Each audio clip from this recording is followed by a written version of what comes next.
Live with CDP Sports Talk, a weekly sports and entertainment podcast sponsored by Barry Cullen Chevrolet. Live on YouTube, Facebook, Twitter, Twitch, and LinkedIn. And on audio via Apple Podcast, Google Podcast, Spotify, Anchor FM, iHeartRadio, Amazon Music, Radio Public, and TuneIn. Now, here's your host, Chris Palme.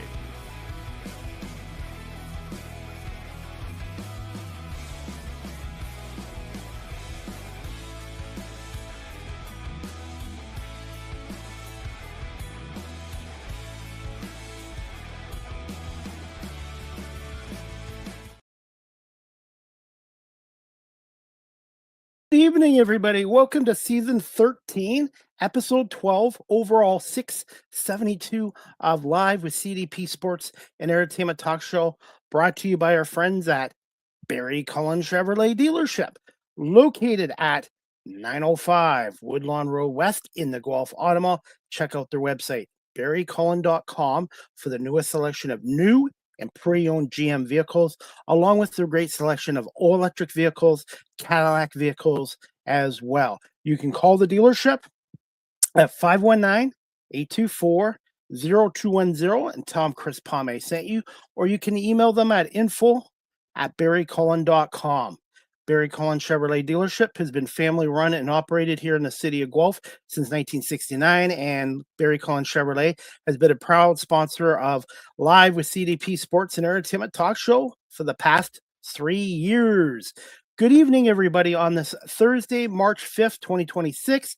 This is my second show of the day. I did a show earlier today at 1:30 with Brian Cozio from WGR 550 in Buffalo, and we ended up talking Sabres. And I'm looking forward to my show tonight. I've got 3 wonderful guests from Epic Players Theater in New York City, and I'm going to bring them on shortly. The first one is the Director of Operations, Talia Eapen.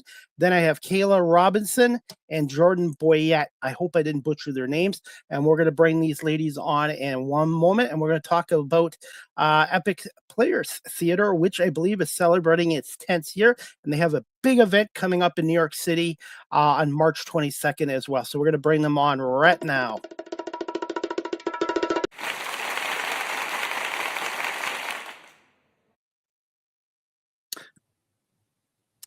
Good evening. How are you all? Hi. Hello. Good to see you. Thanks for having us on the show. Thank you for coming on. It's the guests that are the start of the show here. So how's everything in New York City right now, or Long Island, Jordan? Cold and It's confusing. been pretty well, as you since it's not too far from New York City. I'm sure the weather has been quite rainy, as it has been all day here, so a little muggy. I think we've even had some clouds down on the surface due to the fog in the sky. So definitely one of those type of dreary type days that don't allow you to go outside and exercise and make you feel a little bit guilty for staying inside for doing so. You should be a meteorologist, weather person. That's a great forecast. Right now here, it's overcast, cold, damp, and freezing rain. So Toronto. Yes. I'm just outside of Toronto, but it's freezing rain here tonight, so it's kind of a miserable night to be inside. Oh. So, Kayla, how are you doing? Good? Yeah, literally just had an exhausting day myself because I had work earlier in the morning. Then I had to go to class for this lovely program that I'm a part of. And then I had to get on a train home to get here for this wonderful podcast that I'm so grateful to be a part of. So thank you for allowing me to be here. Well, it's nice to meet you and Jordan and Talia, who was on my other show. I have 2 other shows, and she was on a couple months ago with Marlene Sharp and myself on the Small Talk podcast. I was very happy to be there. So thank you for having me and Kayla and Jordan back on your show. Yeah, thank you. Well, thank you so much. And I'm looking forward to talking to you about Epic Players, which is celebrating its 10th year. Congratulations, Talia. Ooh, yes, I was not the only one who did it, but yes, I'm very excited that we got here. And I'm so excited we are celebrating our 10th year, and I can't wait to go on for like 20 more years. So this is such a milestone, and we couldn't have done it with the people that you see in this room, but all of the other people that are probably watching at home, and all of our amazing supporters. And so I'm so excited to talk more about Epic, and I can't wait to hear the hopefully nice things that Jordan and Kayla have to say about Epic too, so that you and your audience can kind of learn about what we do and how we entertain, but also make a difference. Talia, I wanted to ask you this too. Obviously, there's Spec Labs out in LA with Marlene Sharp and the people running Spec Labs and Epic Players. Do you see this eventually growing across the US and maybe one day internationally? Yeah, so with our 10-year anniversary comes us going nationwide. And we hope right now we're in LA currently and we're thriving. So that's how Spec Labs and Epic Players got introduced, is through Epic LA, who's run by Jessica Saul. And we are hoping to open up in more cities because we understand that there is a need for it basically everywhere. Everyone wants to perform. Every city, there's a need to perform, and that's where performance and the intersectionality of disability comes into play. And we hope to find you all, or you all find us, and go to the city with the most needs. Hopefully one day, maybe you'll have one in Toronto, Montreal, Hopefully. Vancouver. Yo, Fingers crossed. Epic Canada would be so fun. Have you been to Canada? Any of you been to No, Canada? but I just have. want to know like what the atmosphere is like up there. Genuinely, Actually, I have on a school trip before and with my family. Yes. It's a very diverse country and it's expensive here, but it's a really nice country. It's just everything's expensive here being a smaller country. But one thing about Canada, we have more land than the States. We are the Oh. second largest country in the world after Russia for land mass. Oh. Wow, That is something I did not know. Me But neither, we're the especially since but I we're- would have thought that some other countries on the globe looked bigger compared to the US. Nope. Yeah, so Canada's right behind Russia for landmass and stuff like that. So we're known for our hockey, our beer, our donuts, but we're also known for our musicians and actors and comedians as well. So if you ever come to Toronto, it's a version of like New York, and LA, and Chicago. nice. Yes.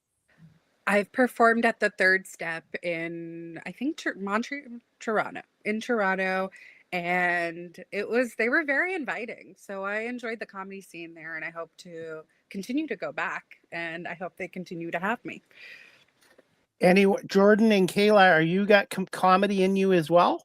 Oh, absolutely. My parents always say I'm very funny and a delight to have around the house. I don't know how well I can turn it on purpose when put on the spot, though. I like being able to make myself laugh. I'll say that for sure. I don't know if I'm necessarily. I like to think I'm charming, not necessarily funny. That's where it is. So.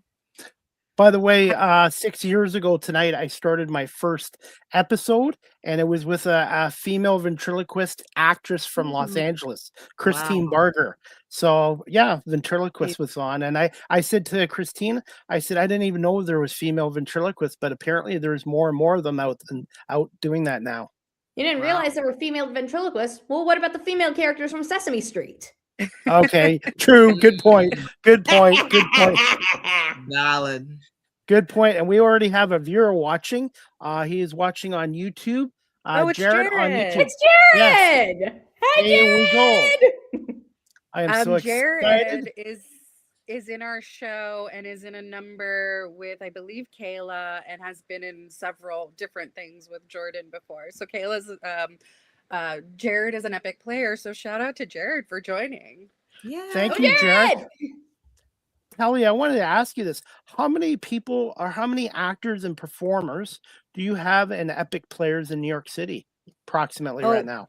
In New York, we have about 120, and that's growing. We have a robust waiting list of I think 30 to 50 people trying to get in, and how they, audition and become a member is that we have a cycle of auditioning, which happens around late spring into the summer. They audition, we see what they bring to the table and how well they prepared. And then we can only let 20 people in. And that's just because, you know, we're a nonprofit and we really stick to our budget and we need more money to let more people in. So by being on your show, we're hoping we got some bigwigs out there that want to fund Epic Canada and, and get us moving and grooving there. For those people that are watching our show right now live stream or later on audio platforms, and they're interested in and helping out with a donation, what's the best way they can donate through the internet online? Yeah, they just need to come to New York and find me. No, they can go to www.epicplayersnyc.org, go right to the donation page, and you can donate electronically through there. You can always come to any of our shows. We accept all of your $100 bills, and we also have a QR code where you can donate through your phone. What about volunteers? Do you have volunteers with Epic Players as well? If somebody out there wants to consider giving up some of their time, how can they volunteer? Yeah, we have so many opportunities. We're always looking for help. We have our show coming up, and if someone wanted to help backstage or help with our food service with our performers, that's always welcomed. And, you know, we have staff members who donate their time, as well as parents and supporters who are just like, I'm really interested in just being around people in the arts. And, you know, Epic Players is just such a community where they just like hanging out. Like, we can't get anybody to leave. So even when we close bars and performance venues down, and they have to kindly ask us to please leave their venue because we all just want to hang out. And we are always looking for backstage help on our like main stage shows. We have Rent coming up in the Arch New York theaters, and we always have a tech week, and we're always looking for, you know, helping hands to help with lights, carrying things, holding things, just very just very simple tasks, but you know, we just need people with the time to help. So we're happy to have you. If I lived in New York and was closer to you, I would volunteer, because volunteer has been a big part of my life for 30 years, and I think it's important to give back. Yeah, absolutely. I feel the same way, and I feel like I grew up with that mentality as well. But even though you're far away, you can always do us a service by just telling people about the show. You never know. Just because we have virtual spots out there too, people have joined us virtually in our virtual programming, and they're just, you know, you never know by sharing what you do and the things that you do, who you can like impact, even if it's far away. So I think like one way is to just get the word out, Chris, by like, hey, that show's coming up if you're in New York. Get tickets or learn more about this organization. And, you know, our players are really great about that. They love talking about Epic and telling people and connecting people to the organization. So I'm very thankful for that. But Chris, you're never too far away from Epic to help out. This technology really does shrink the world down, doesn't it? It does. I feel like, you know, with everything going virtual a couple of years ago, you know, unfortunately, there were just some things that we lost, but, you know, we gained so much in the way that we made the world a little bit smaller in the way that we connect with everybody, just like we're doing right now. By the way, I wanted to ask you this. What it will take till we finally reach the point of teleportation. I can't wait. That will happen. That will happen in 20 years from now. 20 years from now. I am sick of taking the trains, so I'll get on a teleportation. Yeah, can I not pay for any more Ubers or Lyfts anymore? Can I just do that? Or have to wake an hour up earlier to be somewhere because the travel time takes that long, and then the minute you get there, you got to start right away. Yeah. Let me sleep for an extra hour, take 5 minutes to, or even 1 minute to change, and instantly teleport where I need to be. Talia, I wanted to ask you this too, and then we're going to let Jordan and Kayla talk for a few minutes. Live streaming. Do you guys ever, when you do your performances, do you ever do any live streaming performances where people can watch from out of town or out of country? Yeah, that's a great question. And I always, it always slips my mind to tell people about this. So I'm glad you brought it up. On March 22nd, we have this show called Epic Originals, and it's at Joe's Pub. And Joe's Pub does this amazing thing where we perform live on their stage, and they always have an option to live stream, and we pick that option every show. So all of our shows, past, present, have been on, you can currently stream it on YouTube right now. And this show will be available to stream, especially if you're not in the state, the country, wherever. But I will say, even though live stream is great, I will say being in person, It's better. Live, you just feel that energy in the room, and you can't mess up live sound, It's so funny how that works. I say that every time. I'm like, I think I sound better live than I do on any recording. I'm I like, don't like hearing myself, so it Yeah. could be that. Me neither. I never like hearing myself when I'm recorded. Exactly. When I'm in recorded is media, one thing. Live is a separate issue. I think I So- sound better live than recorded. So basically, for our self-esteem, you have to come live Yes. to experience what we do. In my case, where I'm in Toronto, what time does the event start on Sunday, March 22nd? And for those people that are in the New York City area that would like to attend, what's the best way for them to purchase tickets as well, since we're going to plug this now? Yeah, absolutely. So it's on Sunday. Yes, Sunday, March 22nd. And basically, you're having a whole day of Epic. It is a Sunday fun day. It starts at 4 with the first show. Kayla is in show 4. Show 1 at 4 p.m. And show 4. If we did that, I don't think I would make I'd it. be like, okay, where's the contracts, the multiple contracts? The 4 p.m. show 1, and show 2, the 7 p.m. show. And Jordan is in show 2, the Epic After Dark type shows at 7 p.m. And the way that they can get tickets is going on our website and finding the link, but also going on Joe's Pub's theater, thepublictheater.org, and going through their calendar, pick March 22nd, and you will get a ticket link, and you can purchase your tickets there. If you use Stay Epic, you can get 15% off. But I hope this sways you to come to our show that day and spend the whole day with us, because there are going to be 2 very different shows, and we're really excited for both of them.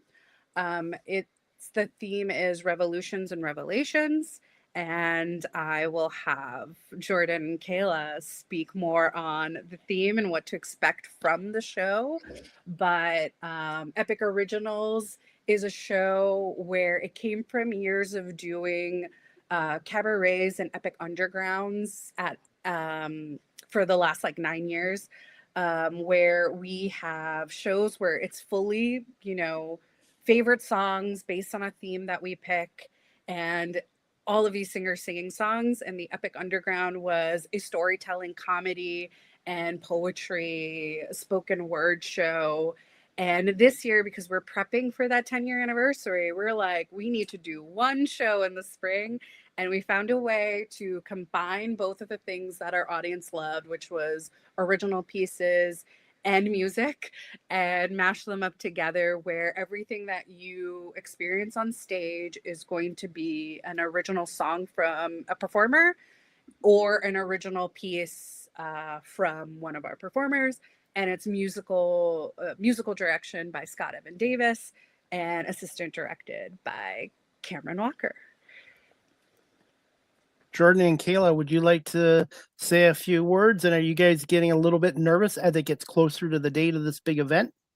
I'm actually quite excited for it. I've been in quite a few Joe's Pub cabarets myself for a while, so I'm kind of used to the procedure by now. I have to admit, this is my first time doing a spoken word piece, so I'm kind of looking forward to doing that and seeing if I can make the audience chuckle with my own original piece.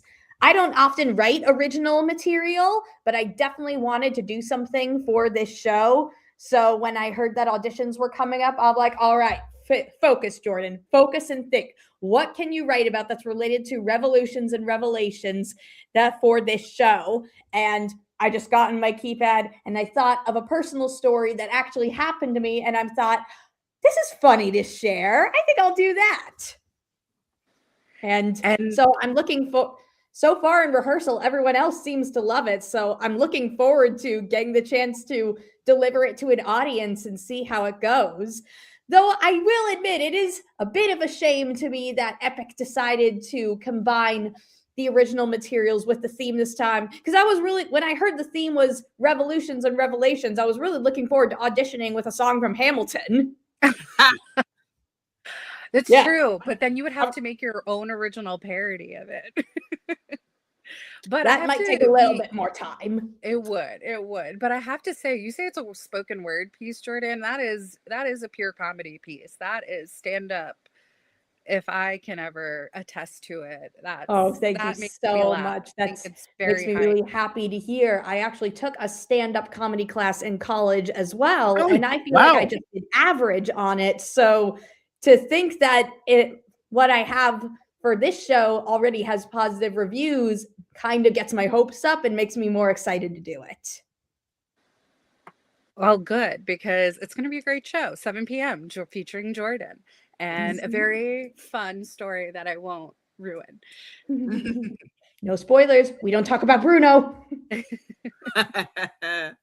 By the way, a fun fact about me is I don't have any musical talent. The last time I came to New York City was 2019, and I tried karaoke. I had a few drinks in me, and I tried karaoke, and I emptied out the bar. So don't come back again.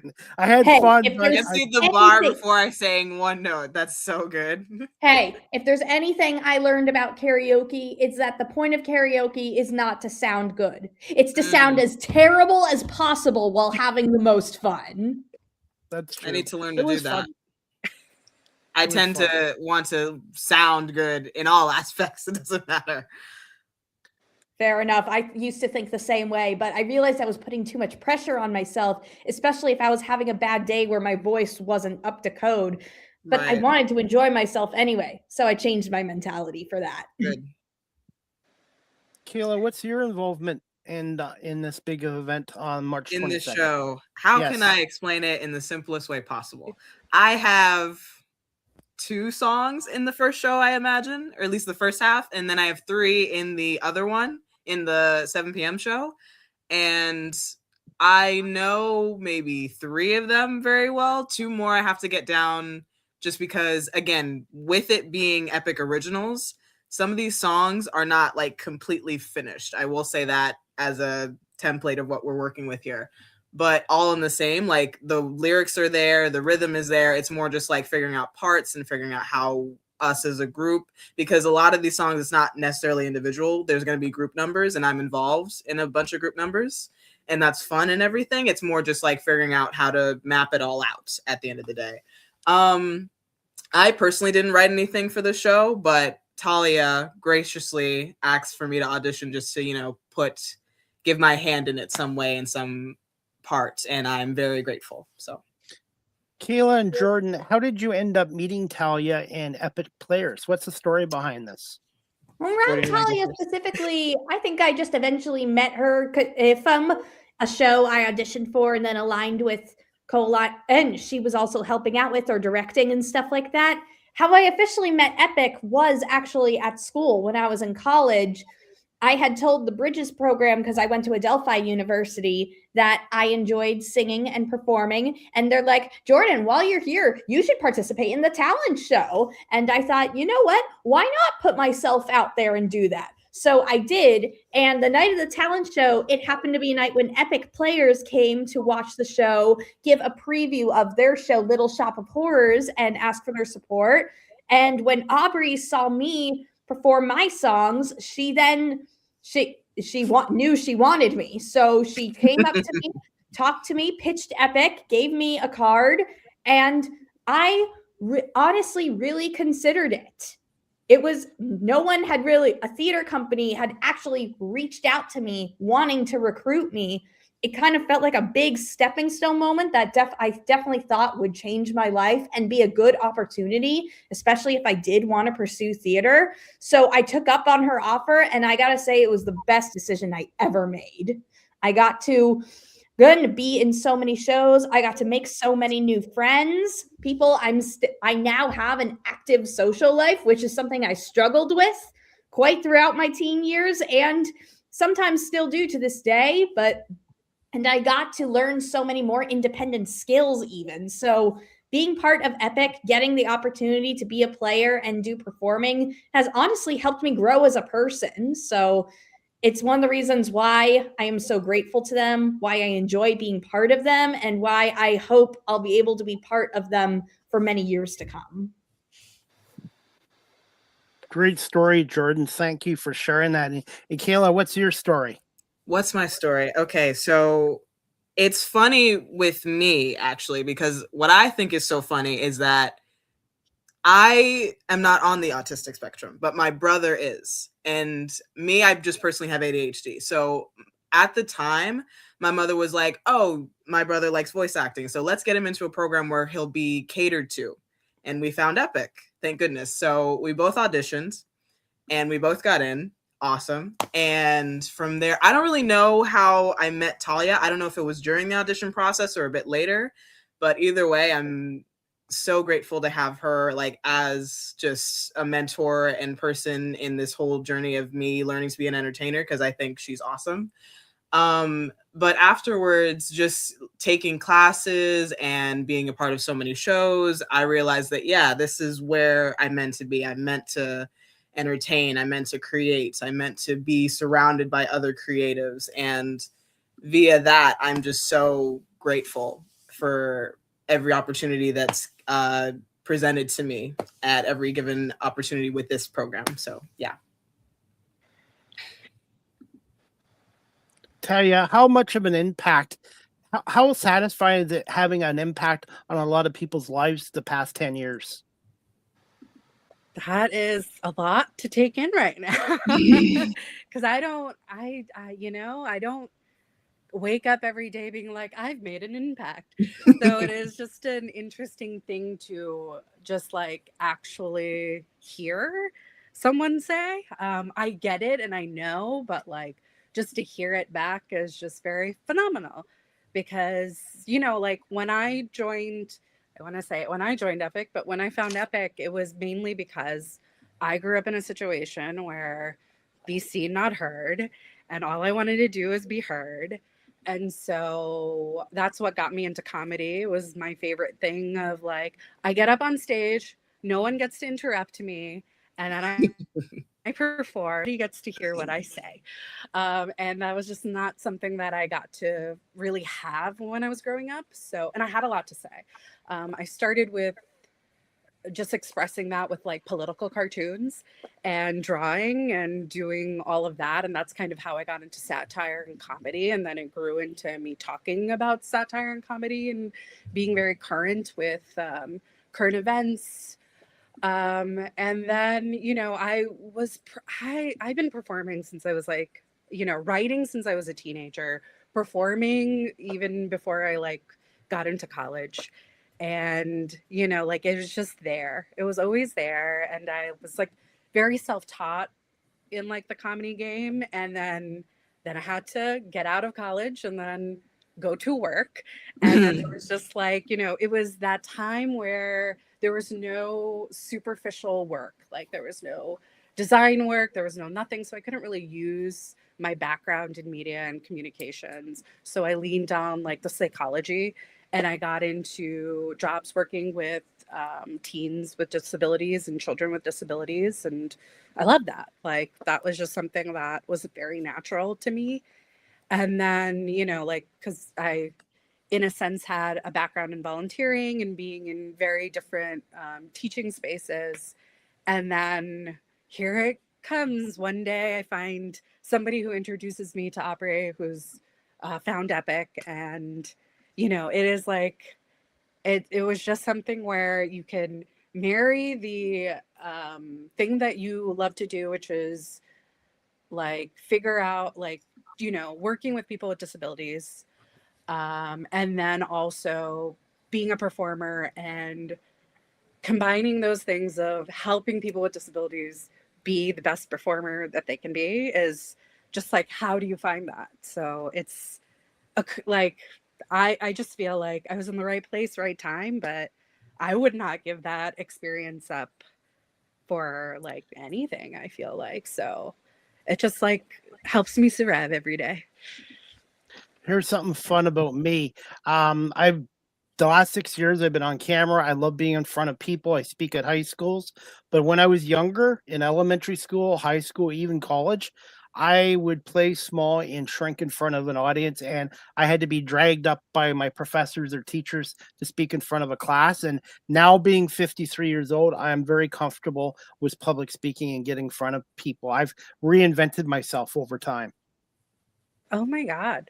I enjoy that because that's kind of like the stories you hear with people who just don't get the chance to, you know, you can be nervous. And then I think a lot of people, when you're nervous and you don't go and shine right away, it's not like your talent, your gift that you're like born with. But it's something that you want to do. People just like kind of write you off because they're just like, you don't want to do this. And I think here we find ways to just be like, bring it out of you because we know that if it's your passion and you're driven to do it, there is a chance so that you can do what you like, you love. And, you know, everybody here finds that. And I'm so glad that you found it. And I have had so many moments in like my past where growing up and like in my past and just being like, oh, you don't want it enough, or like, you're not showing me that you need this. And I'm just like, I'm just trying to get comfortable here. So like, as you were saying in our like, before we got on, it's just a comfortable space. Like, I think our players love being in comfortable spaces where you take your own time and we meet you where you are. Jordan and Kayla, have you ever performed in front of an audience where you kind of had stage fright, or are you Yes. guys both? Have you had experienced that before? I Yes. definitely I've been in plays ever since elementary school. So if I ever did have stage fright when it comes to play performances, it was a long time ago. Though sometimes I still get different kinds of stage fright depending on different kinds of shows. And I'll tell you something, despite the experience I have being on stage and acting to this day, I still get nervous talking to strangers. Like if you go into a store and then have to go to a counter to ask an attendant for help, or if you have to call someone to order some food from a restaurant, or Why is it always that, dude? Like, it for the always freaks longest me time, I out. was like, I yo, always why get can't I nervous, talk and then to like the people my at the counter? anxiety And tells I'm that me, person are you at sure the you're gonna counter know now. what you're It's like, talking what? about when you go up to these people? Such a full I- circle. Like, I can't. It's so funny. Have you done the thing where you're like, I'm just gonna write it down and Yes. like have your Yes. script out of just like a pizza with Yes. pepperoni, but on the side? Like I had to do that. I was like, please don't make me call them. Don't. It especially is painful when mom and dad try to get me to Yes. Oh my God. call They're like just someone, go up there. Be like, call what an do you mean? I don't insurance want to. person, or to call someone to set up an appointment with a car dealer, and then they tell you just say this, say that, or even in a job interview and they say just say this, say that, and then all of a sudden when you're there and they ask you a question you don't know the answer to, Right. and I'm like, I don't know how to I didn't respond. prepare for this. What are you talking about? Talia, can you just explain to our audience neurodiversity, and also what's the process like for someone to get into Epic Players? Like, obviously, you mentioned there's a waiting list right now. You have 120 currently, and then 30 to 50 on a waiting list. What's the process like as well? Yeah, I'll talk about the process and then I will have our friends here talk about neurodiversity. I mean, I can also tell you about neurodiversity. It's just, you know, you have a different way of thinking than that's framed in the what the world has framed as typical thinking and mainstream thinking. You just think differently. But I'll have Jordan and Kayla speak on their experience with neurodiversity, and I can speak on mine. And yeah, we can tell you a little bit about our collective, because I just feel like yes, there's a blanket term for it, but I feel like it covers so many things on the spectrum, like other things do. But what's your experience? What do you define neurodiversity, Kayla and Jordan? Yeah, Jordan, if you want to speak on it first. Let's see. Well, a lot of people it'll do refer to neurodiversity as a condition because that's the easiest term to use, but really it's not the most accurate term either. As I've also learned, I've definitely was diagnosed when I was young, and even though I didn't know I was diagnosed, in fact, I didn't even learn about autism and neurodiversity was a thing that existed until I got to my teen years. But looking back, I definitely did now see a lot of ways how mom and dad helped me adjust throughout my life. I had to take speech therapy classes between my regular classes at school when I was younger. And I always knew that I struggled with socially interacting with other kids, especially since I had different interests. I wasn't very good at conversation back then, hence the speech therapy classes. And I always wondered to myself why it seemed like everyone else had an easier time, and there was just something about me that was odd out. And here's the thing, though, when it comes to neurodiversity, as we say, it is a spectrum, which means it's not one side where people are different and then another side where everyone else is normal. In fact, there is no such thing as normal. What there is everyone has their own normal. Neurodiversity is a giant it's a spectrum. It's a giant scale, and every single person is on a different wavelength. Really, it might be cliche to say everyone in the world is unique, but it's true. Some people who just look more normal in society's eyes, even they are on different scales of the spectrum.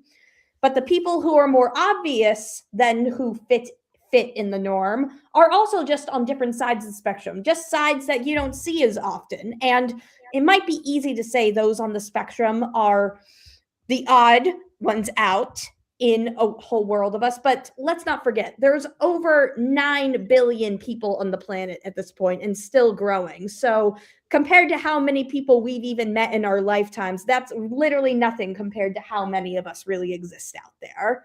So it's really a matter of perspective.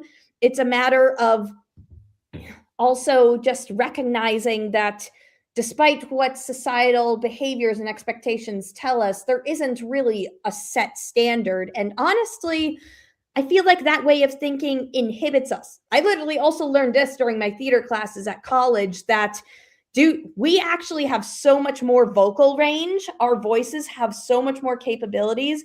But because of societal expectations and behaviors, we've actually inhibited our own vocal abilities as a result. That's interesting. That part I didn't even know about. Mm-hmm. It's true. For my experience, at least, I definitely remember the speech therapy part and the not really making solid friendships when I was younger. It was more in high school for sure when I made solid friendships and connections there because like it's funny. I want to say like it was my speech, but mainly it was like my coherence to the situations. Like I think my ADHD, like at one point, I will never forget this story because my mom has told me so many times how during like first and second grade, because I had such terrible ADHD, in the middle of class, I would just start singing Disney songs because I was so bored out of my mind. And then the principal would call my mom a whole bunch of times. My mom was like, she's so gonna get expelled, like because of how many times she does this. But I never did because my principal loved me somehow. And then further on, what I realized it was more the academic process. I know I really just couldn't sit still. I couldn't focus very well. At one point I had to take medication. I don't really take it anymore. And then again, like Jordan says, for neurodiversity, there's people that like they have their conditions like abilities and disabilities. So for them, they need the accommodations that they need just to even live properly, to even function in society properly. But with that, understand that they are not who they are because of their disability. Understand that they are people apart from what you can already tell about them, if that makes sense. Like, yes, this person has autism. Yes, this person can have like muscle dysphoria or whatever it's called. And they can still pretty much have a personality, have their own lives to live on their own. Like, they don't need help all the time. They can actually like be on their own and be people for themselves without these or with these disabilities, and neurodiversity and all that stuff. So that's what I personally find very fascinating, is that like I am on the scale, but I'm not everyone else on the scale. And that's what I learned growing up in this wonderful world that we live in. Talia, I wanted to ask you this as well. Is there still stereotypes towards neurodiversity these days that you're still dealing with? I can just say definitively yes. There's just so many that are around, right? I think that one thing is just the othering. And what I mean by that is just like, if you have labeled yourself, or if society has labeled yourself as a typical person, and you are meeting or do not have enough experience with people with disability or invisible disabilities, it can just be like, it can just bring out some things of like, oh, well, I didn't know you could be just as good as me at this. And I think that there's, we have so many people that come and find us, and there are very initial reactions that go like, wow, didn't realize that this would be such a wonderful show, which is of course problematic. But I have to also understand that, like, I am someone with an extended family, which, I know that my family, I am second, I'm first generation here.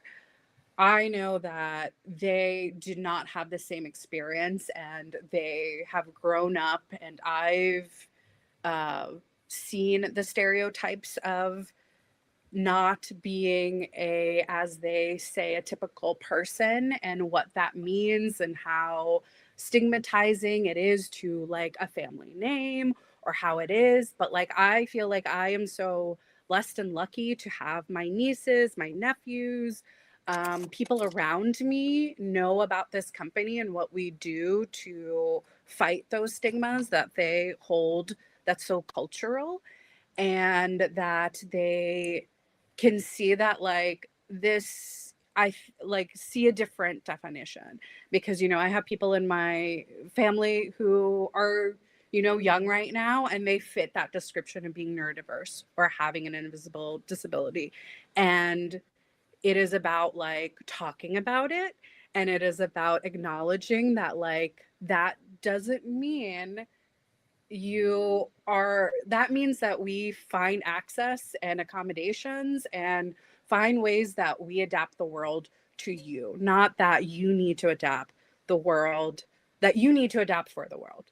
And I think that that is something that needs to be broken, that like I need to fix myself because I grew up ESL. So like I grew up not having English be my first language, and still having to try to mask or adapt to figure some things out.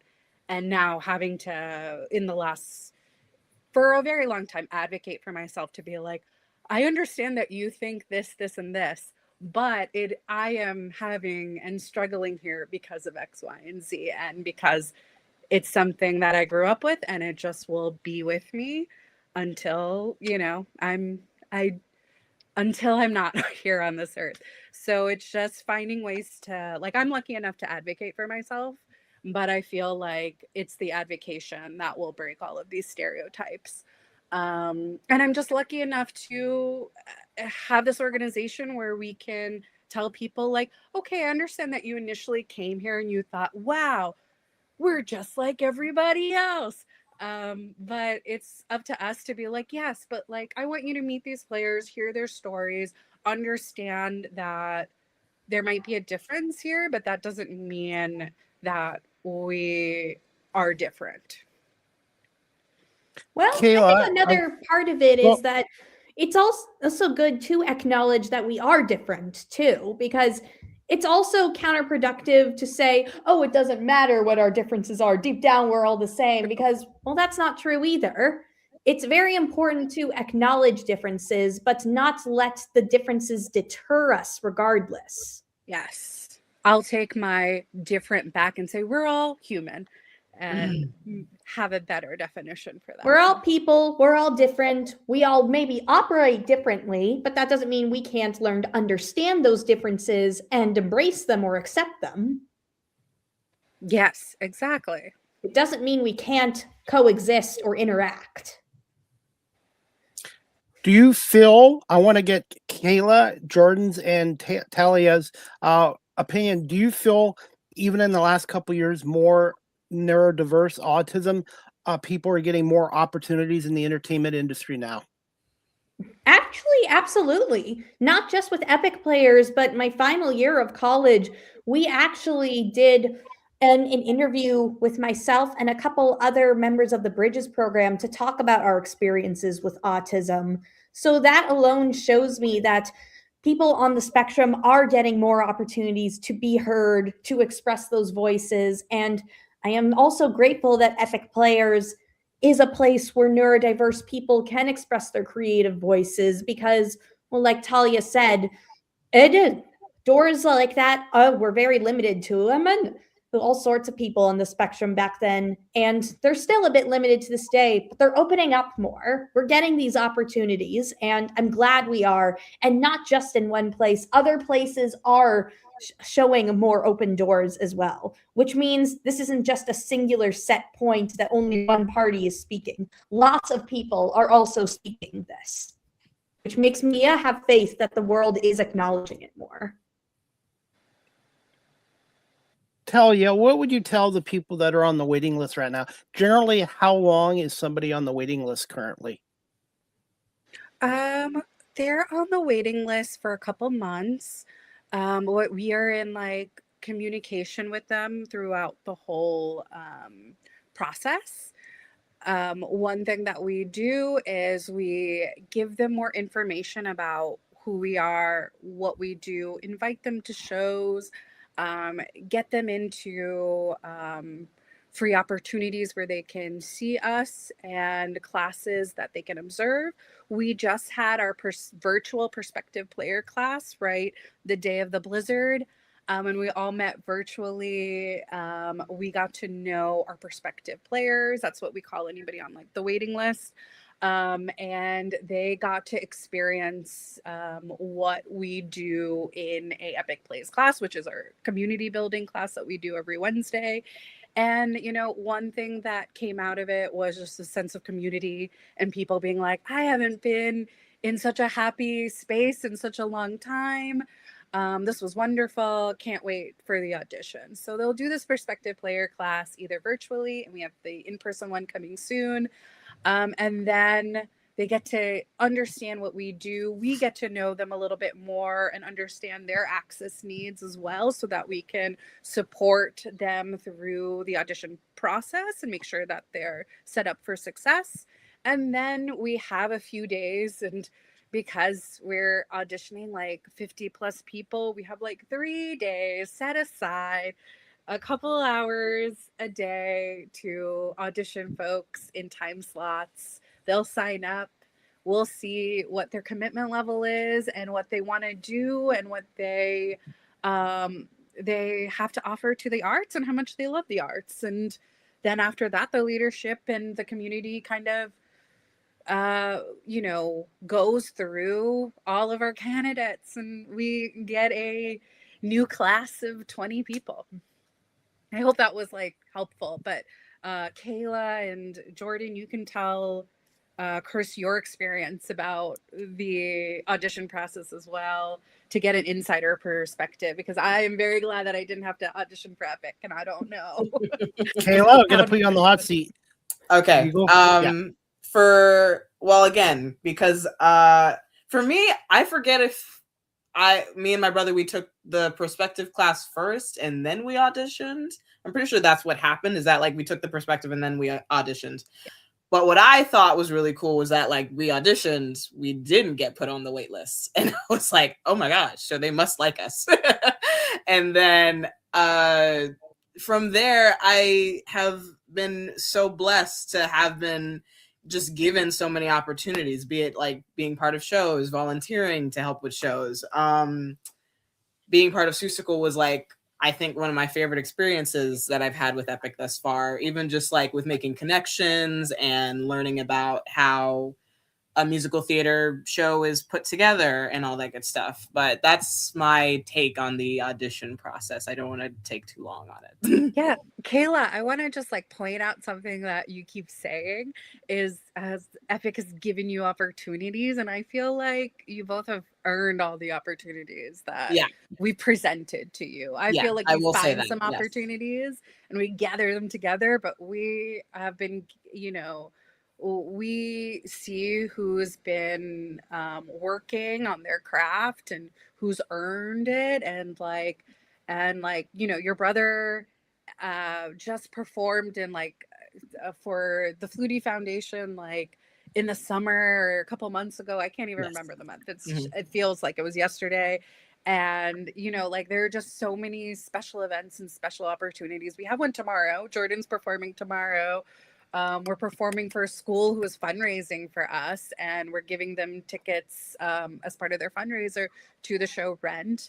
And Jordan and a few other folks are coming to the school very early in the morning. And I'm very thankful for everybody going so early in the morning and performing a couple songs from Rent and a couple of their favorite songs, and kind of just having a sing along with the kids from the school. And like, you know, those opportunities only happen because like Epic is like, people are finding us and we're finding them, and we're really just talking about like, yeah, we love that you're fundraising for us, but wouldn't it be great if we came in and you showed us, we show people what Epic is, because we're very like, show me, don't tell me, so type of organization. So yeah.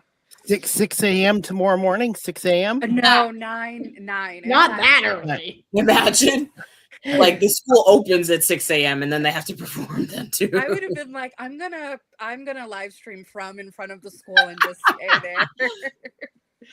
Hey, you mentioned the Flutie Foundation. Doug Flutie played a lot of football up here in Canada as well. I actually got to meet Doug this summer in Toronto, and his son Dougie's had autism, and he created the Flutie Foundation, I think back in the 90s when he was playing for the Buffalo Bills. How much involvement have you had with the Flutie Foundation?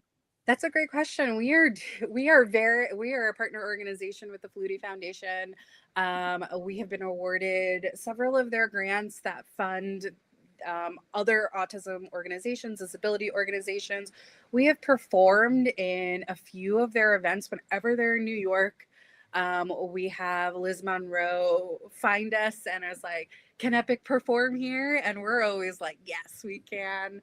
We've gone to Boston a few times and performed at their galas and their concerts. I feel like for the last 5 years, we have been participatory. Like we have both participated in each other's programming, and we're just so happy to have a partner who really gets what we're trying to do and really wants to elevate us as we do want to perform with them and show their organization, their families that support their organization, how we do our process and how we really fight to be inclusive and perform, like how professional we are and how we just love doing all these things. Ooh. Are you still looking for more corporate sponsorships too? Of course, we're always looking for money. I want to be very clear about that. We're always looking for money. Yes. If we hadn't made it clear before. Oh, sorry. We got to shake that cup, right? But yeah, I would say we are looking for corporate sponsors.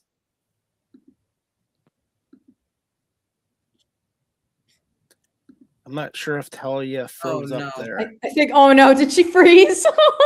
I think so. It happens. Don't worry. She'll be back. So as she's talking, I'm going to put you guys on the spots. Talia, if I don't know if you can hear me or not, she froze up, but we'll get her back. I'm going to put you on the spot, Kayla and Jordan. How do you describe yourself as singers and performers? And did you get your talent was there talent in your family or not when you guys both got into music? I know you both got into performing very early in life. Actually, yeah, there is quite a bit of performance and artistry in my family. My grandfather paints on canvases, for instance. He's actually done some really great paintings throughout his life. So, my sisters, and I definitely got some of our creative streak from him. And also, my dad was in a dance group in his college days, and he did quite a few shows himself. So, we definitely got some performance desire from him as well.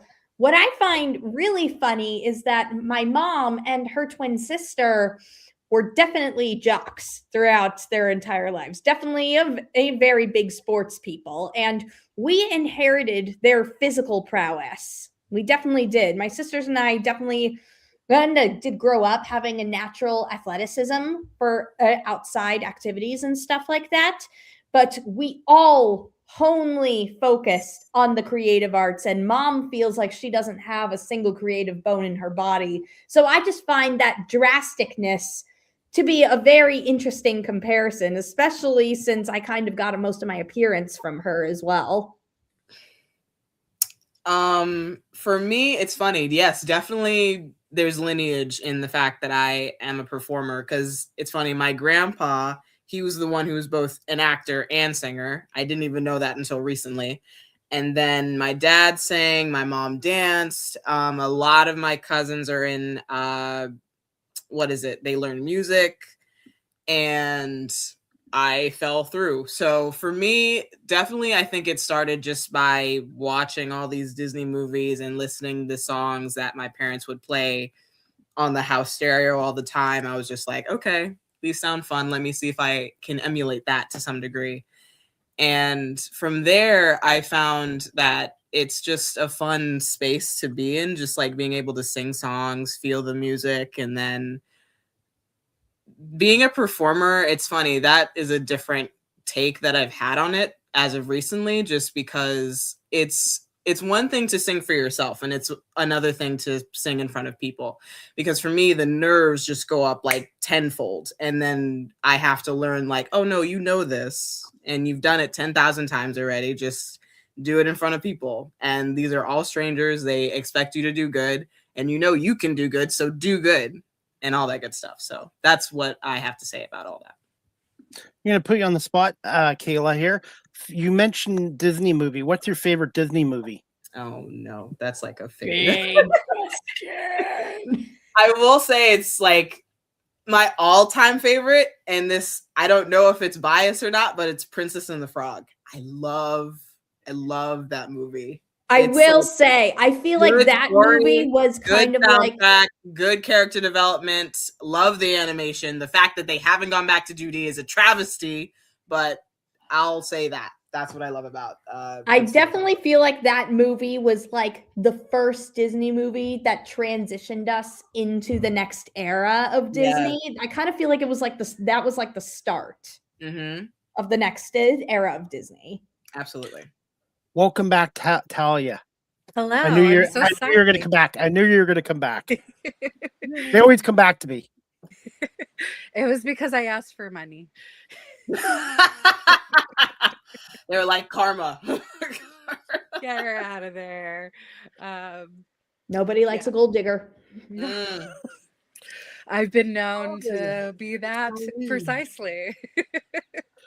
Now, Jordan and Kayla, before you do a live performance, do you have any rituals or superstitions? I wouldn't say it's like a superstition. If anything, it's let's see. Actually, I don't know. Actually, I don't think so. For me, I just love a good standard vocal warm-up. before anything else, because it definitely just puts me in the right headspace and physical space to be in when I'm ready to go out there. I don't want to be on stage and then my voice cracks when I know that it's not supposed to do that generally. And then other ways I pray before anything else. So yeah. Talia, do you have? Oh, go ahead, Jordan. If anything, for me, it's more like, since I don't have anything I do for myself, I think about characters from shows and movies and what they always did before a performance, and then I copy them because I love copying and quoting after my favorite characters. Like whenever Ryan and Sharpay in High School Musical went, sometimes I just do that myself. Yes. I love that. Now we're at the 1 hour mark. Are you guys okay for a few more minutes and a couple more questions? And I would like to play one of the YouTube clips I have. This is from February 24th, 2025. Sandra sent this to me too, by the way. I want to say thank you to Sandra for arranging this interview as well. She's been a big help. Sandra, thank you. Just 1 second. We're going to play this clip right now. And where can people follow your YouTube channel, Talia? Yeah, at Epic Players NYC. And I've already subscribed, liked, and shared. By the way, I'm the audio guy, so we'll fire the audio guy if you guys can't hear the audio. Which is me, by the way. I try to be funny. That's why I'm in radio media. 1 second. This is from the Epic Underground Passions and Appetites from February 24th, 2025. Epic New York. Follow, please, on YouTube. Subscribe, like, and share like I have. 1 second, ladies. Absolutely. Take your time. Take your time.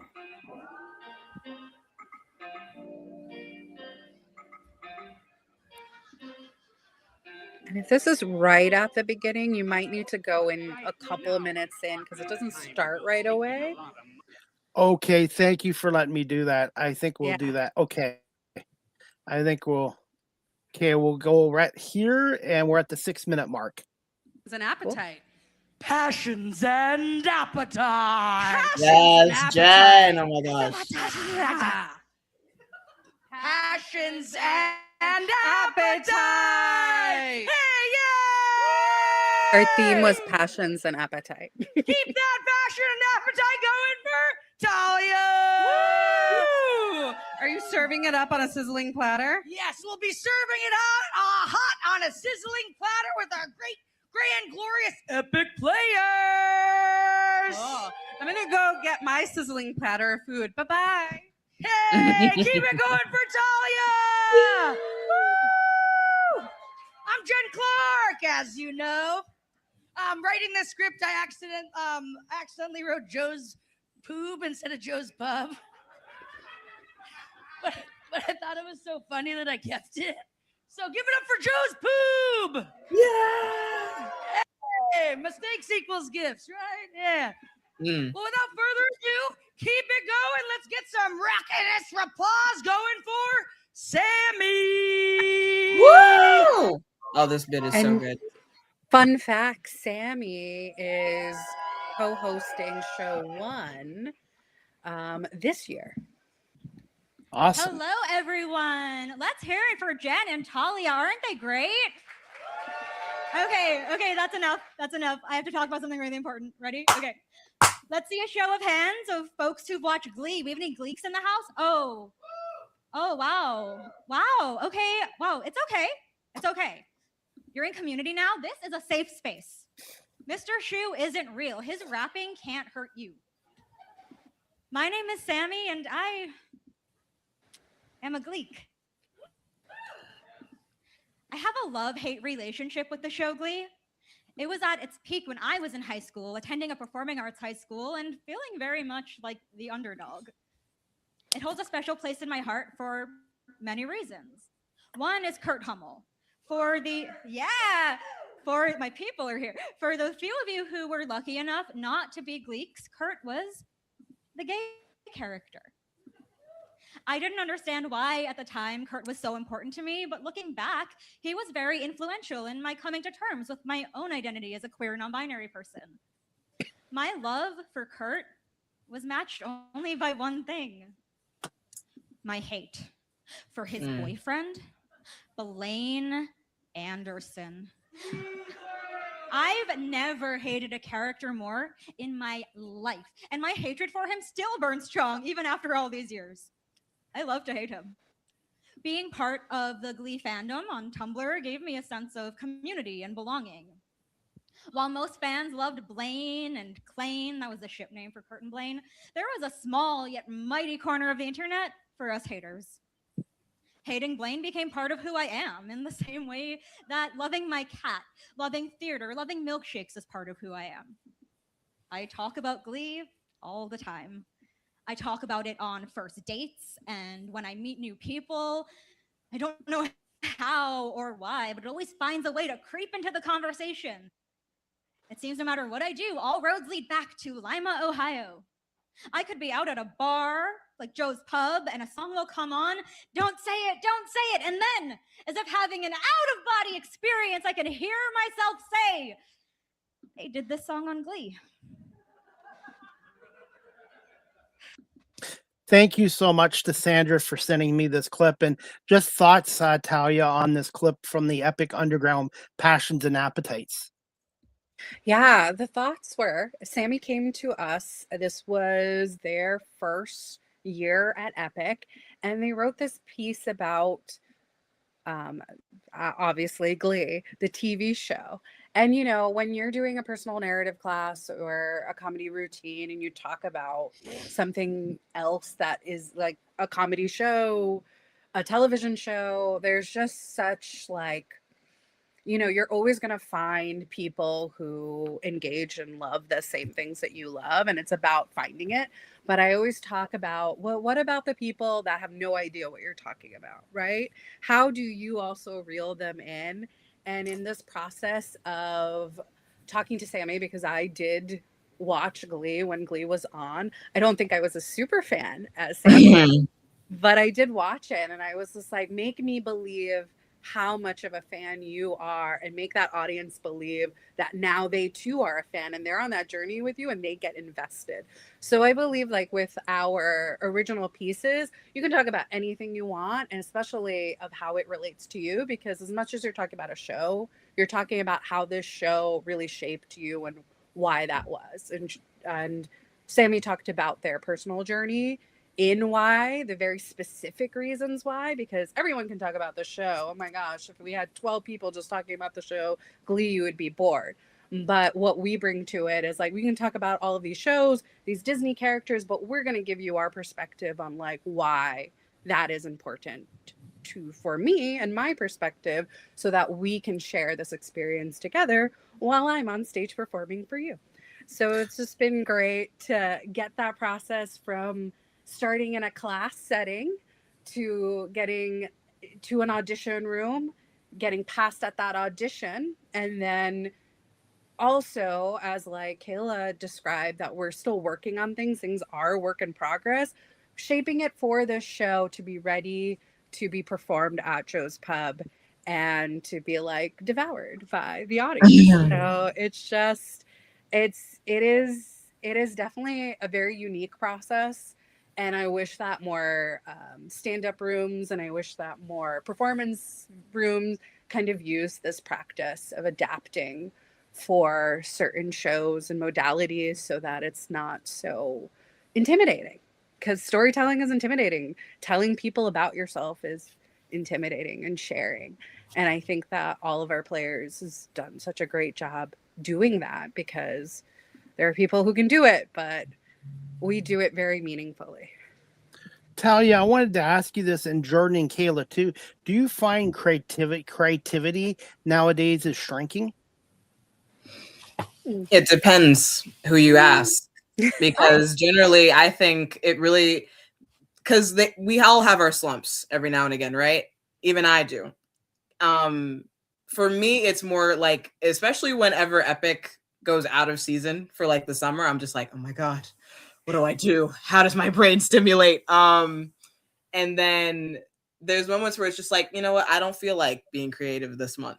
I don't feel like having to put something on paper or something out of my throat and make it something new. Like, that's just something that kind of just sparks on its own. I don't necessarily know if it's like something that is decreasing or increasing. I think it is a spectrum in and of itself. It happens and then it doesn't. So. And there's also a bunch of different types of creativity. So when you say creativity is a general statement, generally you're really actually thinking of a specific kind of creativity. I definitely think that there are threats to creativity. I know we're not supposed to talk about politics, but I know that some politicians might try to stifle it by their bullshit ideas. Mm-hmm. And also, AI is starting to become a real thing now, and some people are worried that it's going to replace certain artists, which is a valid concern. But creativity has many forms of mediums, and as long as you focus on even a small medium that not many people focus on, then it's still alive. I'm the type of person who likes to spend my free time reading fan fiction all the time. That's a creative medium that I think will always be going strong, and people may not realize it, but fan fiction inspires my creativity a lot. And sure, I may not always have the ability to write all my ideas down, but that does not mean they're not stewing in my head. My head is constantly generating ideas. I talk through ideas with my sister all the time. It's harder, I think, to get the media and them out into the real world. But I don't think creativity will ever be in danger of disappearing. It really just depends on the medium, on what type, and it also depends on your own inspiration and whether you have blocks or whether you feel like you can bring it to life. And if you have slumps, that's not necessarily a bad thing either. I think as long as human beings are capable of generating ideas, are capable of sharing even ideas verbally, like the way I do with my sister, I don't think creativity will ever be in danger of decreasing. Jordan and Kayla, have you thought about your own podcast show in the future? Oh, don't even get me started. Honestly, you guys are great. Think about something like that. I wouldn't know how to go about starting it or what it would take to maintain it, but sometimes I see my favorite YouTubers all the time and the way how they not only tell their stories but like to animate it. I don't know if I have the skills to ever animate it, but I do have ideas, if I could, what my own channel would be like and what I'd like to share with people. For me, it's more like I'd want to do like reaction channels because I know me and my friends would be like, this is like, why would he do this? No, this is not the way it should have gone down, and all that sort of stuff. We would definitely, or even let's plays or just recaps of video games I played done in animated form. I like doing that, seeing those type of videos as well. Yeah. So am I one of your favorite YouTube creators? Well, I'll go on your channel and I'll see if you become one of them. Over 4,000 videos to pick out. Wow. Yes. I also think, Chris, you just started this origin story of Jordan and Kayla starting a podcast together right now. I think that this is going to be a great show to watch. This is our starting point. Jordan would be talking the most, and I'd give my 2 cents every episode. I'm so sorry. No, you're good. 100%. You're so fine. Like, no, absolutely. You're natural on camera. Oh yeah, you're all great. You're great. Thank you very much. That's very nice to hear. You're very welcome. And it's the guests that make a great talk show, just like the performers. But the performers also need the behind the scenes people too to be successful as well. Because being in TV, everybody talks about the on-air talent, but it's the camera operators, the audio guys, the producers, the guys who do the grunt work, who make a production. The editors. Radio. Oh my gosh. Yeah, editors. Yeah, what would we do without the special effects, the people behind the scenes? We're all a team. You got to have a good key grip, craft services, everything. Hey, before we wrap this up, Talia, I wanted to ask you this question specifically. What do you want the audience to take away from this upcoming event on Sunday, March 22nd? Again, I believe it's at Joe's Pub? Yeah, it's at Joe's Pub, and it is on March 22nd on Sunday, 4 p.m. and 7 p.m. Get your tickets right on the Public Theater website or on our website. And what I want everyone to take away from both shows is a sense of community, one, but just a day where you sit and listen to our players in their own stories. It's just a chance to learn about everyone who is a performer in today's world, in this time, in this moment, and how everybody's actions affects them. And it is I want people to take away perspective from this show, just a more worldlier perspective, and the sense of community, the sense of what community can do to performers who might have internal struggles, external struggles, and who are honestly just surviving every single day. Please make sure you send me the link, because I would like to watch and support live streaming as well. And are you guys getting a little bit nervous as we get closer to the date?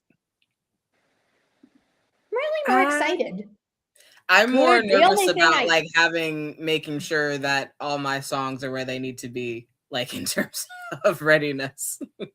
Yeah, the only thing I'm really nervous about is making sure we have enough time to learn the songs, because we're starting a bit late there, but that is totally understandable. Yes. They are original works after all. I will say, just because that's not usually the case, because they're all original songs, we are on this journey together, because this is our first original show.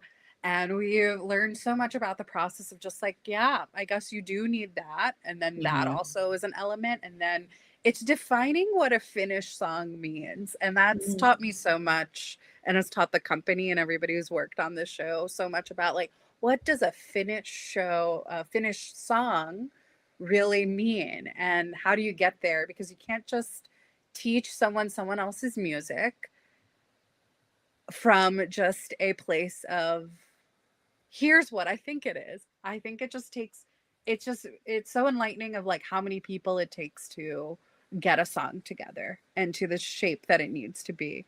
And that's been a process of like, when people talk about like this artist or that artist had like 42 songwriters and 30 producers. I get it now. I understand. 42 songwriters for one song? For one song. There's a few of them. I'll send them to you. Well, you don't want me there singing, because I would drive the audience out. By the way, Joe's Pub at the Public, would you like to give them a shout out? And how many people can they get in that pub? Oh, yes. Yes, Joe's Pub. Thank you for having a partnership with us in the last like 5 to 6 years. We at least do 2 to 3, 4 shows with them a year. And we just added the last 2 years doing 2 shows a night with them. So we are very grateful to be part of the Joe's Pub family. And we hope to get about 180 people in each show. We want to sell this out. And as we love a live stream, so I hope like 1,000 people watch on the live stream, but I want to fill every single seat in that house. So the tickets are very affordable, because that's something about access all around. We have accessible, affordable tickets. We have, both shows are ASL interpreted. And, we also work really closely with the Joe's Pub staff to make sure that everybody in the audience has a great experience. And there's always surprises in a live show, because there's no, like, not one show is similar to the other. From all of the things that we've done at Joe's Pub. Like, if you go through our library of shows that we've done at Joe's Pub, not one show is exactly the same. And I know Jordan and Kayla can attest to that. And we can't wait for our prospective players, new audience to be a part of this. And we want you all to come. And one day you can have the Canadian as part of your show.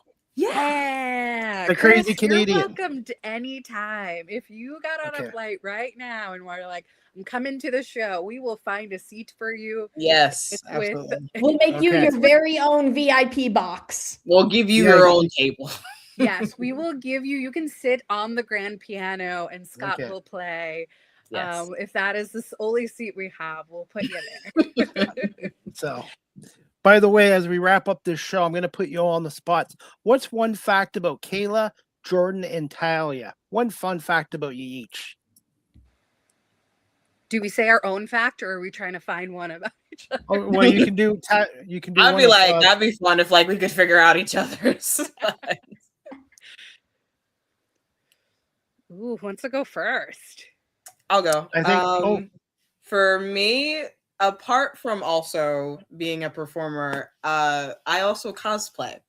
So whenever I go to conventions, I try my best to like pick a character from any show or movie that I've watched, and I literally get dressed up. I have the makeup, I have the contacts, I have the wigs, shoes, everything. Can you do one of me? I don't know if my makeup skills are that qualified yet. Cool. Jordan, you're speechless. Sorry, I'm trying to think of something. I also don't want to do something I might have mentioned before or let people know. While we're thinking, what's a fun fact about you, Chris? While I buy some time. I used to be 5'9", now I'm 5'6". Wow, that's crazy. I'm over 50. I'm left-handed, and I used to be very shy, and I used to hate being around public. And now I'm very outgoing, and I love doing what I'm doing. And I was in security for 23 and a half years, and I just love doing what I'm doing, and I get to talk to people with unique careers and stories and storytelling. And what I love about this the most too is the connecting, but the learning aspect as it as well. Storytelling, like what you guys are doing. Oh, nice, awesome. All right, I'm gonna go with the one I'm most familiar with. Yeah, go with Jordan.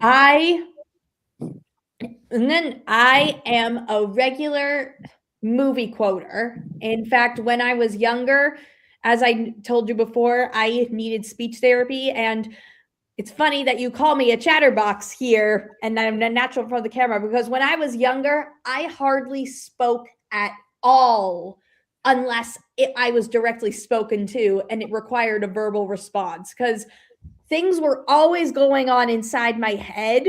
And I never knew that just because things were going on inside my head meant that I sounded quiet to the rest of the world outside. In fact, my first full sentence was actually a movie quote. I wouldn't talk in big full sentences unless it was a quote from a movie.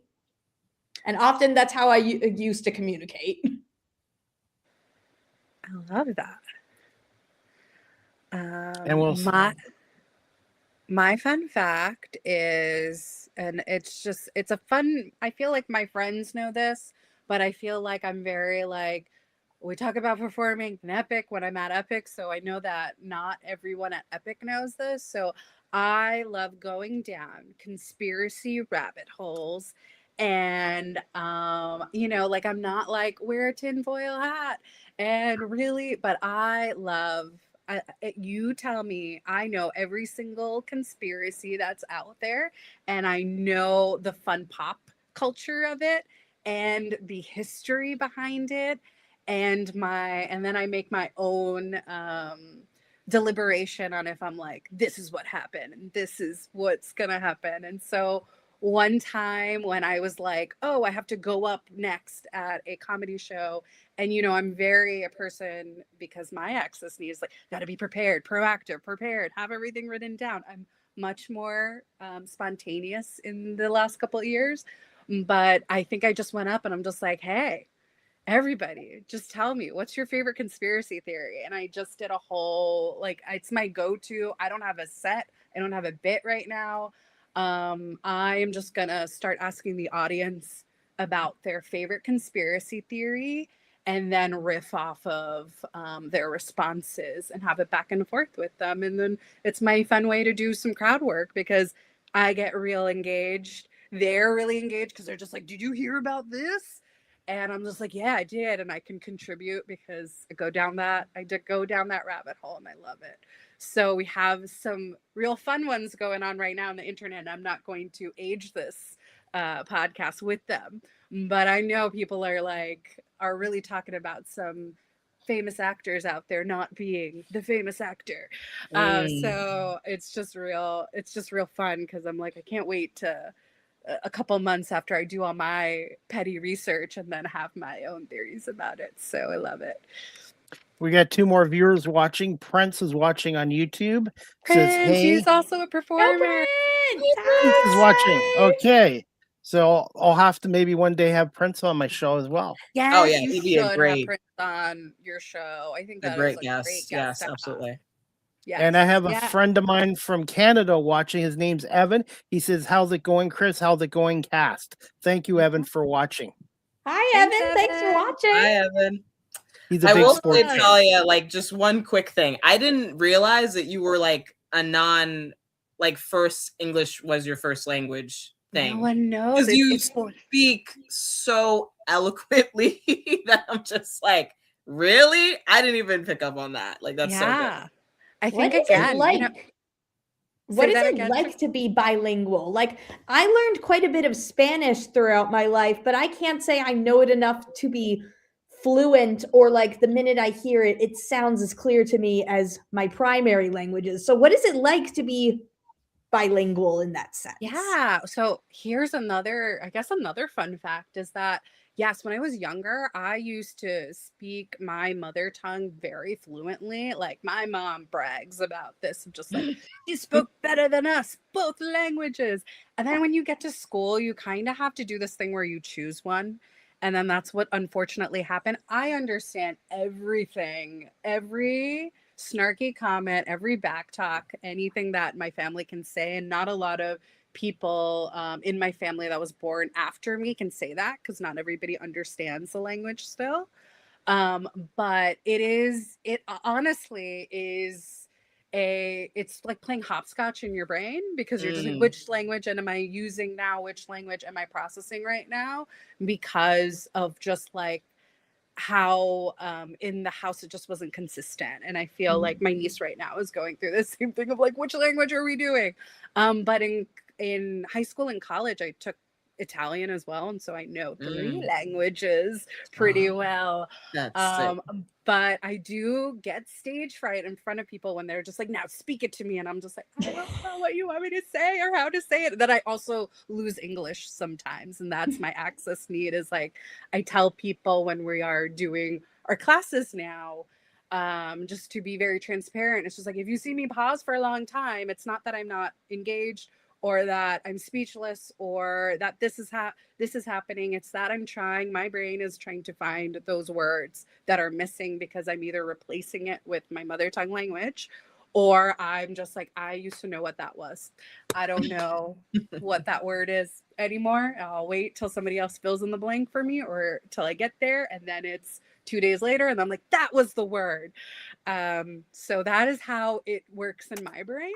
But yes, no one really knows, because I think I just didn't acknowledge it for a long time, because I just thought this is how everyone grew up, because you don't get a lot of perspective. And where I grew up, I didn't have a lot of people telling me like about their languages, and they were really good at going back and forth, and I just wasn't. I try to go back and forth now, but it's still a rough journey. I'm still on that journey. I think it's important to be bilingual. I really do think, and I did do a little French in school, so I know bonjour, ça va bien, très bien, merci beaucoup.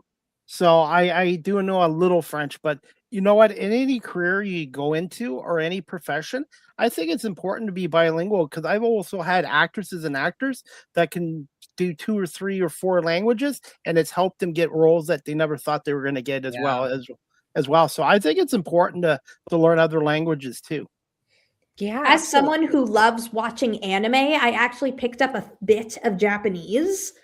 So Really? not enough to actually like have a conversation with someone, but it did surprise me how much I did pick up, because my sisters and I took a trip to Japan 3 years ago, and while we were getting a cab to get back to the train station, our driver didn't speak English, but because of the Japanese I picked up, I was able to understand what he was asking, and then tell Kayla, oh, Kayla, he's asking for money. And then, so it really surprised me there. Hey, as we wrap up the show, which one of you 3 would like to ask the host CDP a question to put me on the hot seat as we wrap this up? I'm going to give it would to like one to of you two. I have one question. Uh-oh, this is going to be tough. Okay, so as a Canadian, I just have a just fun question. But is hockey as talked about as it is thought to be in Canada? Like for us Americans, it's football, right? Football, yeah. Hockey, lacrosse, yeah. Like in Canada, most countries they win a silver, they're all happy, but in Canada, it's basically gold, gold, gold. Like it is, hockey is huge here, but baseball is very popular here now. Canada is number 2 in basketball players after the States now. We're the number 2 country in the world after the US in basketball players. And baseball, we're getting more baseball players. Football's getting better. Lacrosse is huge here as well. So it's not just hockey anymore. It's a number of sports as well. Cool. Good to know. And we have our 4 seasons too. We have our summers are hot and humid here. Our weather's similar to New York. We have the hot and humid weather. Then we have the fall. Then we do have winters, and then we have our springs. For me, it's spring and fall. The summers, the heat and humidity. No thanks. Right. The older I get, the less I like summers. I feel like with like my parents, it's always like no more snow. I'm ready to go. I love it. I love it. And shoveling snow is good for me. Me too. Winter is also my favorite season, and I love the snow. I hear too many people who aren't fond of winter. High five those of us who love it.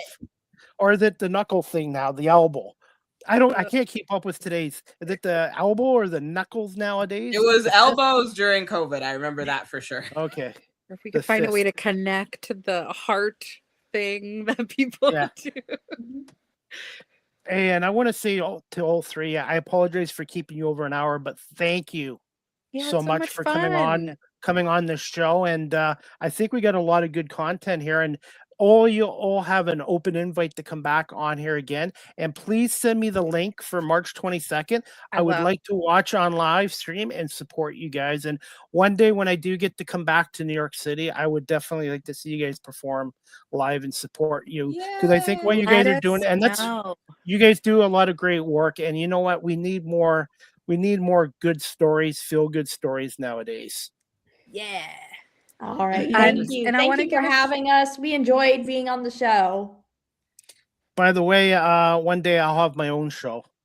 Yes, you'll have your own couch for us to sit on, and then we'll do the interview from there. Oh my God. In person in Canada.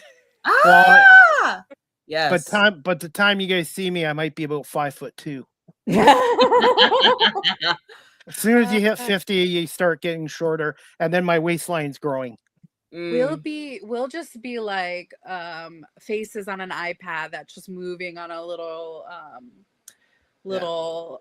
ambient being, I'm sure. Because we're teleporting, right? We're teleporting. That's going to happen. And Jarrett, who's watching, thank you, Jarrett, for watching on YouTube. Everyone for watching on YouTube, thank you so much. I'm ready for the show. Yeah, he's ready for the show. I want to shout out Jared and Prince and your friend Evan for watching. I know I sent Sandra watching Sandra and Sandra and the Nat team. Thank you so much for making sure that you had all of the information. I could just make the connection, and then like I got real under the weather, and so thank goodness for Sandra. And a shout out to Marlene Sharp, because if I didn't meet Marlene, I wouldn't have met you through the Small Talk podcast. So Marlene and then how incomplete would your life have been, because then you wouldn't have met Jordan and Kayla. So yes, that's true. And then how now you have another guest. You have Prince, who you need to have on the show. Yes. We're gonna manifest that on the line right now. You will love that guest. So happy to be here. Thank you so much for taking the time, and thank you for going over the hour. We just had so much fun. The passion. It's, you know what, when you're having good conversation with good people, an hour flies by. Yes. And one thing I learned about my show is from a professional baseball player who's now a broadcaster. He goes, Chris, when you do interviews virtually or in person, always make sure your guests are talkers. So when my guests come on and they're talkers, that makes my job a lot easier as a host. And my job as a host is to put my guests at ease as well and get them to open up. So I'm very fortunate in that sense. Yay. We are talkers. Yes. Yes, Love for that. sure. And Prince has got one more comment, laughing out loud. So thank you, Prince. And as we wrap up this show, ladies, where can our audience follow Epic Players again on social media, your website, and the best way of contacting you? Yeah, the best way of contacting us is info@epicplayersnyc.org. If you just have a general inquiry, you can go to our website and you will find a way to get what you need and find the person you want to get in contact with. I'll give Kayla and Jordan a second to give their IGs if people want to follow them.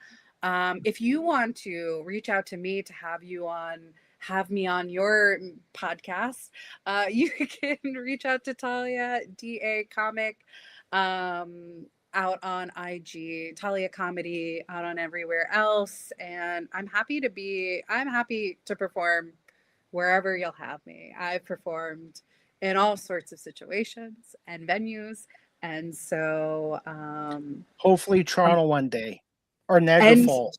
Yes, I'll perform on the falls.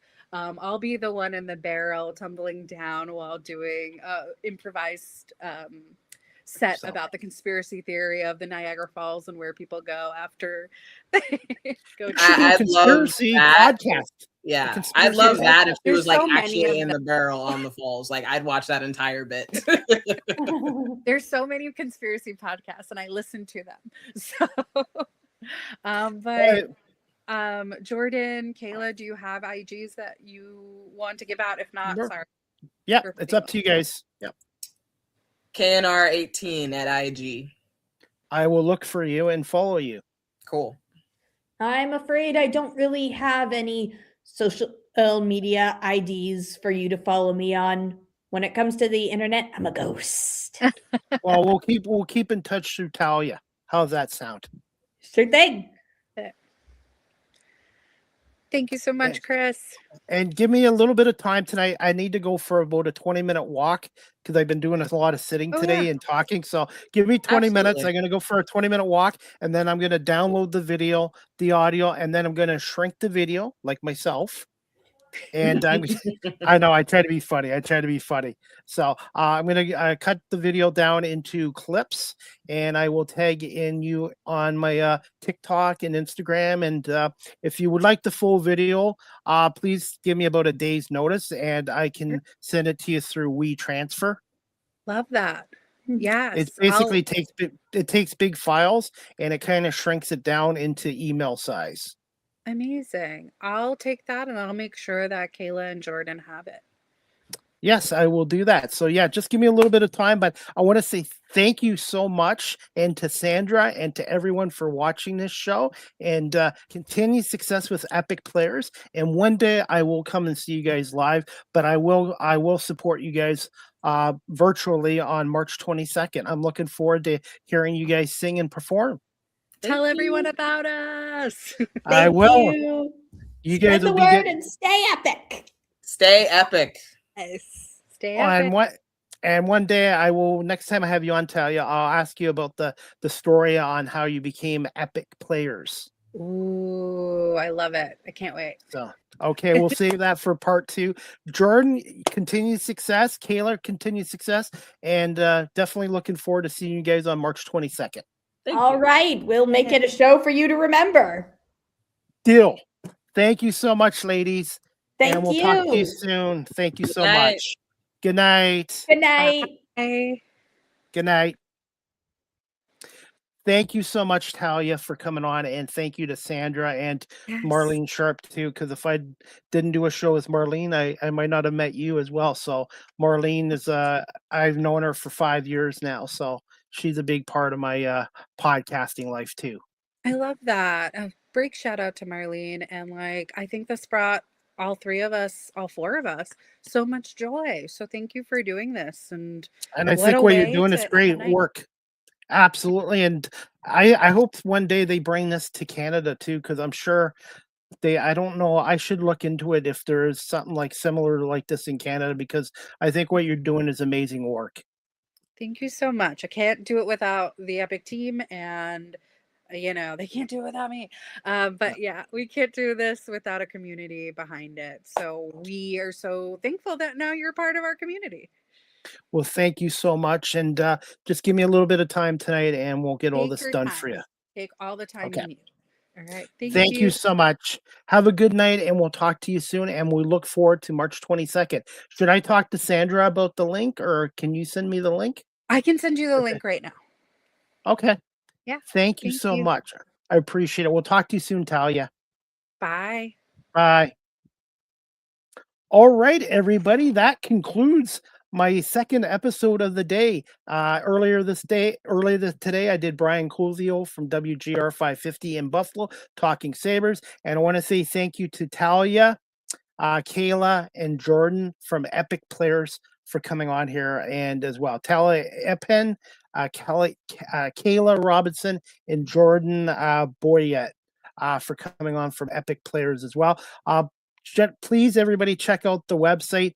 They're on Instagram, they're on their website, and they're on YouTube as well. So thank you to everyone watching this show as well. And thank you, Prince, for watching. And thank you, Jared and Evan as well. And Prince, hopefully one day we'll have you come on my show as well. So thank you so much for watching on YouTube as well. And as we wrap up this show, guys, I have another announcement. I have one more show this week. My third show in 2 days is going to be on Friday, March 6th at 7:30 p.m. Eastern with special guests from the Knee Jerk podcast, Greg Eno, Big Al Beaton, and Nick Malinovich. If I didn't butcher his name, Malinovich. Greg, Big Al, and Nick are going to come on, and we're going to talk a little bit about the men's and women's U.S. team upsetting Canada in the gold medal game. And we're going to talk some Red Wing hockey.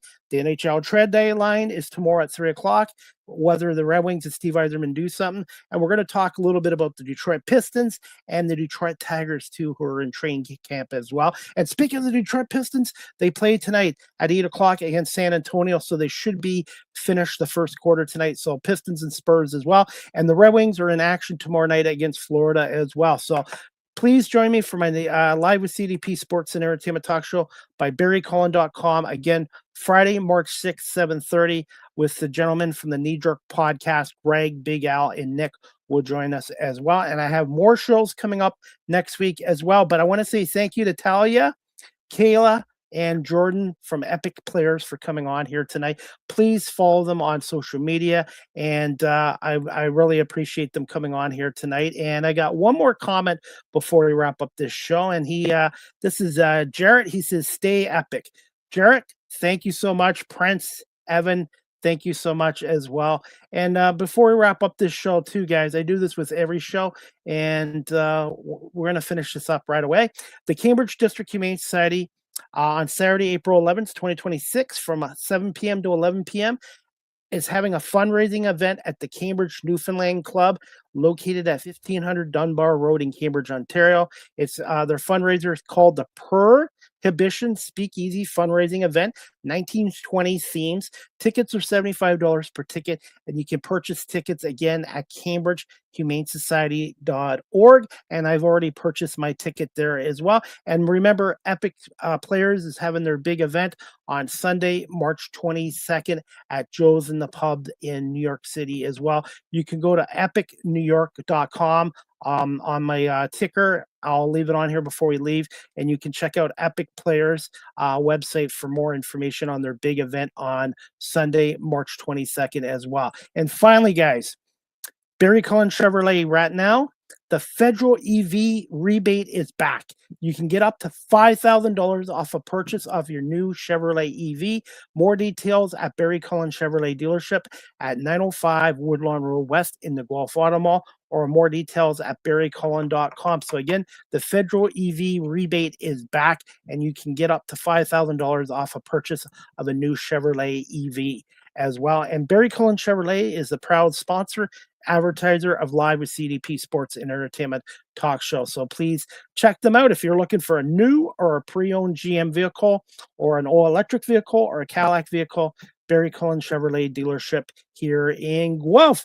And also I want to say thank you to everyone watching us on Facebook, LinkedIn, YouTube, Twitch, Twitter, X, and Instagram. And Live with CDP Sports and Entertainment Talk Show is on audio platforms such as Apple Podcasts, Spotify, iHeartRadio, Amazon Music, Good Pods, and wherever podcasts are available. So I hope everybody has a great night. Thank you for watching my 2 shows today with Brian Cozio from WGR 550 in Buffalo, and with Talia Eapen, Kayla Robinson, and Jordan Boyatt from Epic Players as well. And again, the next show is Friday, March 6th, 7:30. Greg, Big Al, and Nick from the Knee Jerk Podcast in Detroit will be on to talk Detroit sports and a little bit about the Olympic hockey gold medal games with the men and women over in the U.S. winning as well, and the NHL trade deadline as well. I hope everybody has a great night. And again, thank you to Barry Cullen Chevrolet. Thank you, everyone, for watching and listening to Live with CDP Sports and Entertainment Talk Show, brought to you by Barry Cullen Chevrolet Dealership and hosted by yours truly, Chris Palme. Have a good night, everybody, and we'll see you back here tomorrow night at 7:30.